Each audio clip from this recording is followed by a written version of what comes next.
हमारे भारतीय जनता पार्टी के आदिवासी सांसद खागेन मुर्मू जी को तो लहूलुहान कर दिया गया, उनके ऊपर जानलेवा हमला किया गया। A life threatening attack was done on mister Khagen Murmu जी।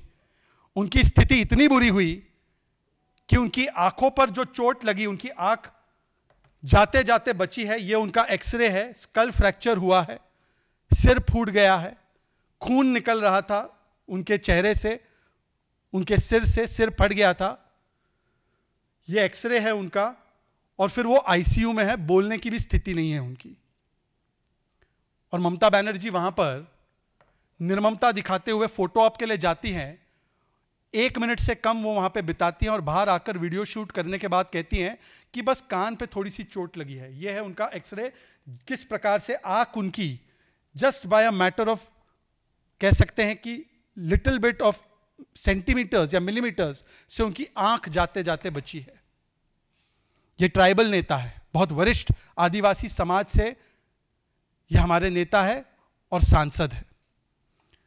इनके अलावा हमने देखा कि हमारे चीफ विप शंकर घोष पर भी हमला किया गया, और शंकर घोष ने भी ममता बनर्जी के इस फोटो ऑप के बारे में खुलकर बताया है कि किस प्रकार से टीएमसी के कार्यकर्ताओं के नेतृत्व में ये एक स्पॉन्टेनियस नहीं बल्कि स्पॉन्सर्ड हमला था, ऑर्गेनिक नहीं बल्कि ऑर्गेनाइज हमला था, और वो उनके खिलाफ किया गया जो वहां पर उत्तर बंगाल में खासकर लोगों को राहत देने के लिए कटिबद्ध है और वहां पर जाकर रिलीफ के कार्य कर रहे हैं।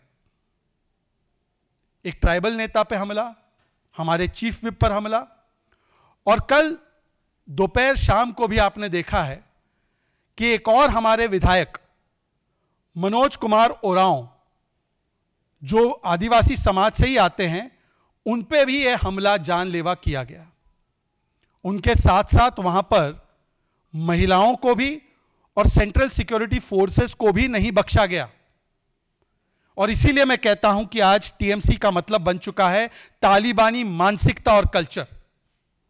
एक समय था कि ममता बनर्जी ने लेफ्ट के 34 साल के खूनी शासन का विरोध किया था, पर आज यह कहा जा सकता है कि under the watch directions of Mamata Banerjee political violence institutionalise भी हुआ है, नॉर्मलाइज भी हुआ है और लेजिटिमाइज भी किया जा रहा है।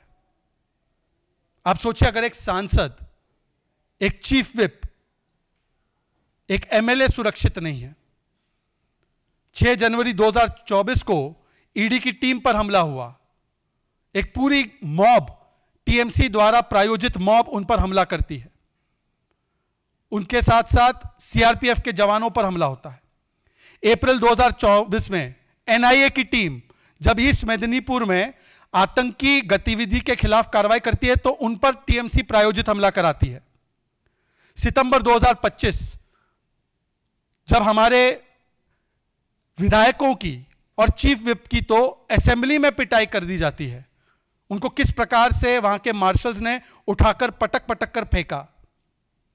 दिसंबर 2020 नड्डा जी, भारतीय जनता पार्टी के राष्ट्रीय अध्यक्ष, उनके कॉन्वॉय पर जानलेवा हमला किया जाता है और नड्डा जी बाल बाल बचे, उनके साथ कैलाश विजयवर्गीय जी भी थे, उनको भी चोट पहुंची थी। लाठी, डंडे, पत्थर, ब्रिक्स, इसके साथ हमला। 2025 में नेता प्रतिपक्ष शुवेंदु अधिकारी जी के ऊपर जानलेवा हमला। 2021 में पोस्ट पोल वायलेंस, जिसमें हजारों लोग प्रभावित हुए और हाई कोर्ट और सुप्रीम कोर्ट को कहना पड़ा कि this is not rule of law, this is law of the ruler. Murshidabad में वक्फ के नाम पर जो जिहादी नंगा नाच हमने देखा, वहां पर भी हमला और हिंसा हुई। आप सोचिए कि ममता बनर्जी के राज में ना मां, ना माटी, ना मानुष, ना कोई फोर्स, ना कोई एमपी सुरक्षित है। केवल सुरक्षित है तो माफिया, बमबाज और वोट बैंक की दुकान चलाने वाले जिहादी तत्व।